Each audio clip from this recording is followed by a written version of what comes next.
नमस्कार. हे बघा, आता आज बनवणार आहे चुलीवरती स्पेशल कांदा भजी. त्याच्यासाठी कांदे मी उभे चिरून घेतलेत आणि थोडंसं त्याच्यामध्ये मीठ घालून 10 मिनटं ठेवून दिलं होतं. मग त्याला पाणी सुटलं. त्यानंतर गरम मसाला घातला आहे, ओवा घातला आहे, चवीनुसार लाल तिखट घातलं आहे आणि चिमूटभर मी हळद घालणार आहे. आणि आता बेसन घालायचं आहे. बेसन भरपूर असं बेसन नाही घालायचं आहे, पण कांद्याला वगैरे असं व्यवस्थित असं लागलं गेलं पाहिजे असं घालायचं आणि मिक्स करून घ्यायचं. ह्याच्यात मी अजिबात पाणी घालणार नाही आहे. व्यवस्थित मिक्स करून 10 मिनटं पुन्हा रेस्ट करायला ठेवून दिलं. आता हे व्यवस्थित बॅटर आपलं चिकटसारखं झालेलं आहे भजी काढण्यासाठी.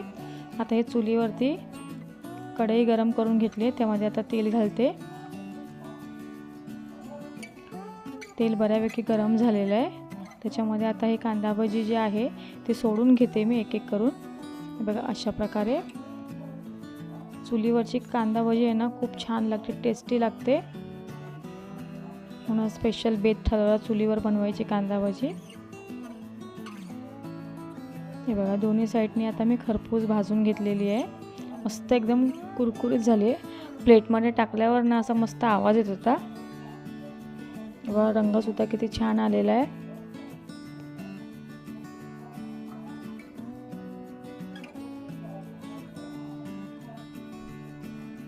अशा प्रकारे तयार झाली आपली मस्त अशी कुरकुरीत चुलीवर केलेली कांदा भजी.